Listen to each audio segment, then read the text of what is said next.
Hello दोस्तों, आप सभी को गुलाब जामुन जैसी मीठी मीठी नमस्कार। और उसी के साथ आप लोगों का स्वागत है मार्केट के पैचअप या ब्रेकअप शो में। आज के दिन डिस्कस करेंगे, एक तो हम हमारी मार्केट को कैसी रह सकती है कल के दिन मार्केट की नीयत, क्योंकि आज के दिन तो हमें काफी ज्यादा वॉलेटिलिटी मार्केट में देखने को मिली है, जिसे और भी ज्यादा हम डिटेल में स्टडी करने की कोशिश करेंगे। साथ ही साथ कल के दिन होने वाली है एक एसएमई आईपीओ नाइसेस फाइनेंस सर्विसेज की क्लोजिंग, तो वहां पर क्या रहेगा मेरा पर्सनल डिसीजन, उसे डिस्कस करेंगे। और उसी के साथ साथ दो दो आईपीओ, जिसमें से एक होगा मेनलाइन आईपीओ सुरक्षा डायग्नोस्टिक का और second SME IPO Ganesh infra word का होने वाली है इन दोनों आईपीओ की लिस्टिंग। तो वहां पर क्या रहेगी लिस्टिंग स्ट्रेटेजी, उन पॉइंट्स को भी स्टडी करने की कोशिश करेंगे। उसी के साथ साथ प्रॉपर्टी रीट इन्वेस्टमेंट ट्रस्ट की आज आएगी अलॉटमेंट, तो वहां पर जैसे इसका अलॉटमेंट लिंक आ जाएगा आप लोगों को टेलीग्राम चैनल पर अपडेट कर दिया जाएगा। टेलीग्राम चैनल का लिंक आपको डिस्क्रिप्शन में मिल जाएगा। एंड फाइनली कल के दिन आने वाली है आरबीआई की पॉलिसी, तो वहां पर एक इवेंट डे होने वाला है, उसे भी स्टडी करने की कोशिश करेंगे। तो अभी से इस वीडियो को लाइक और चैनल को सब्सक्राइब कर दीजिएगा। अगर हम सबसे पहले एफआई और डीआई डाटा की बात करते हैं, तो अभी तक जहां पर डाटा अपडेट नहीं हुआ है आज के दिन का, जैसे ही आ जाएगा मैं आप लोगों को टेलीग्राम चैनल पर बता दूंगा। अब अगर हम बात करते हैं सबसे पहले नाइसेस फाइनेंस सर्विसेज आईपीओ की, देखो कल के दिन एक आईपीओ क्लोज होगा और दूसरा होगा परसों के दिन, मतलब कि मंडे के दिन। इन शॉर्ट कहना क्या चाहता हूं कि हमारे पास जितना भी पैसा में इन दोनों आईपीओ में प्रॉपरली अरेंज करना पड़ेगा। अगर हमने सारा पैसा नाइसेस में लगा दिया तो हमारे पास एमरएल्ड में लगाने को नहीं बचेगा, क्योंकि ये पैसा तब तक फ्री नहीं होएगा। तो इन पॉइंट्स को हमें ध्यान में रखना पड़ेगा। अगर मैं रैंकिंग की बात करूं तो सभी चीजों को ध्यान में रखते हुए पहली रैंकिंग पर आता है एमरएल्ड टायर मैन्युफैक्चरर, सेकंड रैंकिंग पर आता है नाइसेस फाइनेंस सर्विसेज एसएमई आईपीओ। अब अगर मैं नाइसेस की बात करूं तो देखो वैसे तो ये सब ठीक चल रहा है, इस आईपीओ में मुझे कोई दिक्कत देखने को नहीं मिली है ऑलमोस्ट।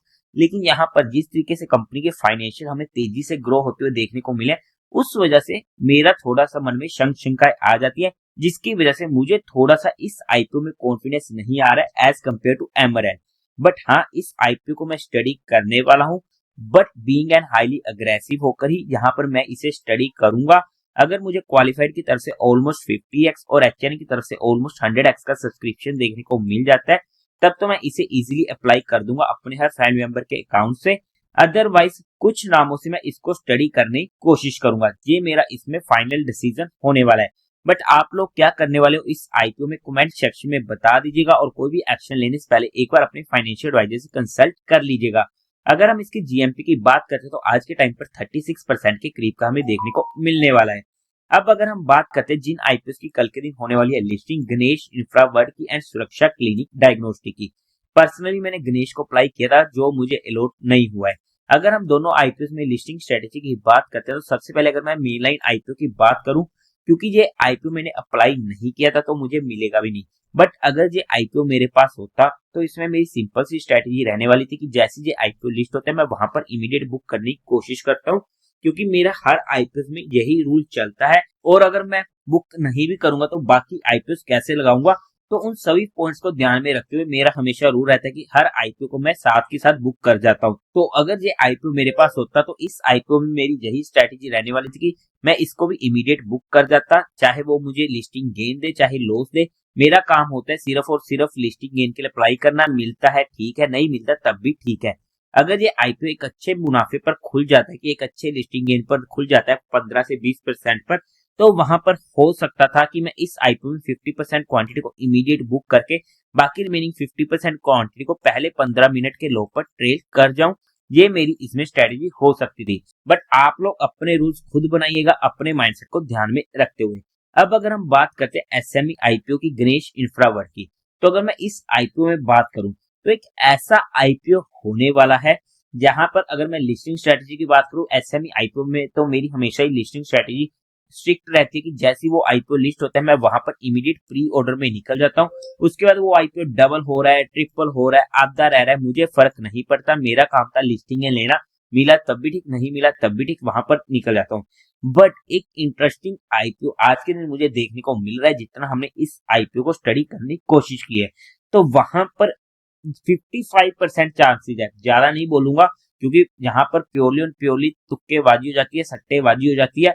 बट हाँ, हो सकता है कि इसमें थोड़ी सी प्रोबेबिलिटी 2-3% की ज्यादा होने वाली है as compare to lower circuit, कि अपर सर्किट हमें देखने को मिल जाए। बट वहां पर ये सिनेरियो तभी आ जाता है जब हम बहुत हाईली अग्रेसिव होते हैं और हमें ऑलरेडी ये आईपीओ अलॉट हो चुका हो, तो वहां पर हम चाहे तो इसे होल्ड कर सकते हैं, बट माइंडसेट हमारा वहां पर इतना जरूर होना चाहिए कि अगर बाय चांस लोअर सर्किट लग गया फिर हमें दिक्कत ना हो, क्योंकि अगर लोअर सर्किट लगता है तो हमारा एग्जिट नहीं हो पाएगा जब तक वो सर्किट नहीं खुलेगा।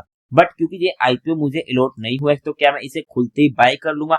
मैं पर्सनली ऐसे सिनेरियोस कभी भी नहीं करता हूँ, क्योंकि वहां पर रिस्क फैक्टर और भी ज्यादा इंक्रीज हो जाता है और वैसे भी एक हैवी अमाउंट की रिक्वायरमेंट होती है।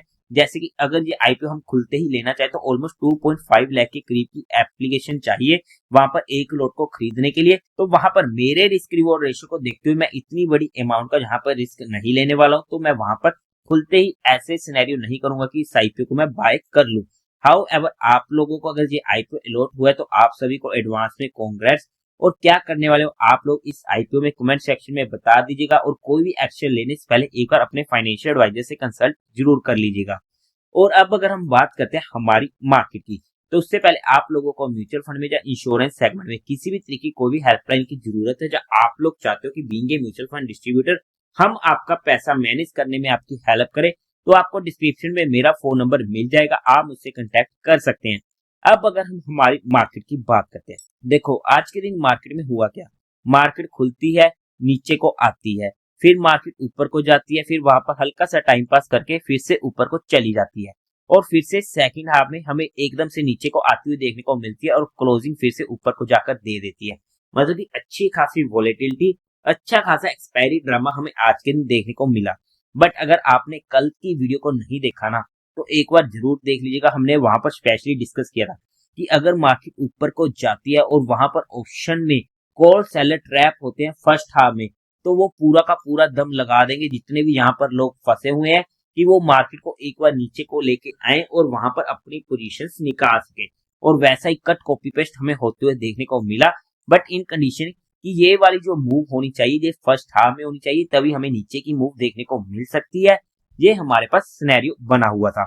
एक बार कल की वीडियो को जरूर चेकआउट कर लीजिएगा। और वैसे भी अगर हम बात करते हैं ना, तो हमारी स्पोर्ट थी 24,350 की, वहां पर मार्केट नीचे जाती है, एक बार हमारा स्टॉप लॉस हिट होता है बट नीचे सस्टेन नहीं होती, तो ये हमारे लिए स्पोर्टिव बनी हुई थी। जैसे इसको रिक्लेम करते इमीडिएट हमें एक अच्छी मूव मिल चुकी थी, और फिर जहां पर ये हमारा रेजिस्टेंस का लेवल था जिसे भी क्रॉस करके मार्केट इमीडिएट मूव दे देती है, बट जहां पर हमारी एंट्री नहीं हो पाई थी क्योंकि मार्केट एकदम से निकल चुका था और ये रेजिस्टेंस हमारे लिए सपोर्ट नहीं बन पाया था।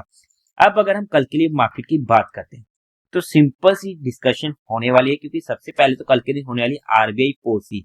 और जिस तरीके से हमने कल भी डिस्कस किया था, सॉरी परसों की वीडियो में, कि जिस तरीके से बैंक निफ्टी बिहेव कर रहा है, बैंक निफ्टी ऊपर जाता जा रहा है, हमें आरबीआई की पॉलिसी में शायद कुछ अच्छा देखने को मिल जाए। तो ऐसे में क्या मार्केट अपना टॉप बना देगी आरबीआई की पॉलिसी होने के बाद? वो एक इंपॉर्टेंट पॉइंट होगा। क्या किस तरीके से आती है कल के दिन आरबीआई की पॉलिसी और किस तरीके से रहेगी कमेंट्री, वो सारे के सारे पॉइंट हमें कल के दिन पता लग जाएंगे। बट अगर हम हमारे लेवल्स की बात करते हैं, तो वहां पर सिंपली हमारे लिए इमीडिएट रेजिस्टेंस और मेजर रेजिस्टेंस का काम करेगा 24,900 का लेवल। नीचे की साइड बात करते हैं, तो वहां पर मेजर सपोर्ट तो हमारे पास अभी भी 24,350 की रहने वाली है। बट अगर ये लेवल टूटा फिर तो हमें दिक्कतें देखने को मिल सकती है मार्केट में गंदे वाली। बट इमीडिएट बेसिस पर भी अगर मार्केट कल के दिन 24,500 का लेवल कट करती है, तो फिर से हमें नीचे की साइड इमीडिएट 150 से 200 पॉइंट तक की मूव देखने को मिल सकती है। ये तो हो चुके हैं हमारे इंट्राडे बेसिस पर लेवल। अगर हमारी कहीं पर भी एंट्री होती है तो हमारा स्टॉप लॉस 30 पॉइंट से ज्यादा का किसी भी सिनेरियो में नहीं होना चाहिए, बिकॉज अगर हमारे अगेंस्ट वो ट्रेड जाती तो हमें ज्यादा दिक्कत ना हो। पर्सनली मैं ऑप्शन बाइंग में काम नहीं करता हूँ। अब अगर हम बात करते हैं डेली बेसिस पर या हमारी कैश पोर्टफोलियो की बेसिस पर, तो देखो जहां पर जब हमारी एंट्री हुई थी तो हमें अच्छी मूव मिल चुकी है, और जितनी की हमारी एक्सपेक्टेशन थी उससे भी 200-300 पॉइंट मार्केट ऊपर आ चुकी है, जैसा कि हमने डिस्कस किया था। और मार्केट ने जहां से हमारे सारे लेवल्स क्लियर कर दिए हैं। अब जितनी मूव आनी थी वो आ चुकी है, कि अब मार्केट ऊपर को जाएगी या नीचे को जाएगी। तो यहाँ पर अगर हम प्रोबेबिलिटी की बात करते हैं, चाहे तो मार्केट 1-2 दिन ना जाए, बट आने वाले दिनों में उम्मीद है या फिर ज्यादा प्रोबेबिलिटी होती है 55% की, कि मार्केट जहां से रिवर्सल ले और वहां पर जिस तरीके से ये ट्रेलर दिखाया था अपनी मूवी का काम शुरू करें। बट हमारे लिए जो ट्रेलिंग का लेवल हो जाएगा वो हो जाएगा 24,350 का लेवल।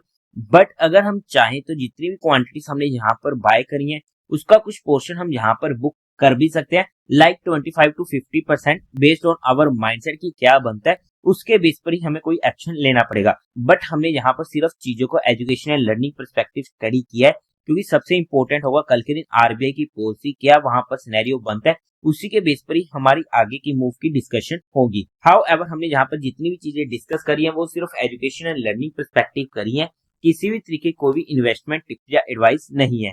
फिर भी आप लोगों को कोई भी काम करना हो, कोई भी एक्शन लेना हो तो एक बार अपने फाइनेंशियल एडवाइजर से कंसल्ट करके ही कीजिएगा। तो देवी और सज्जनों, उम्मीद है आप लोगों को ये वीडियो अच्छी लगी होगी, तो इस वीडियो को लाइक कीजिएगा, शेयर कीजिएगा और साथ ही साथ चैनल को सब्सक्राइब करें। हर हर महादेव।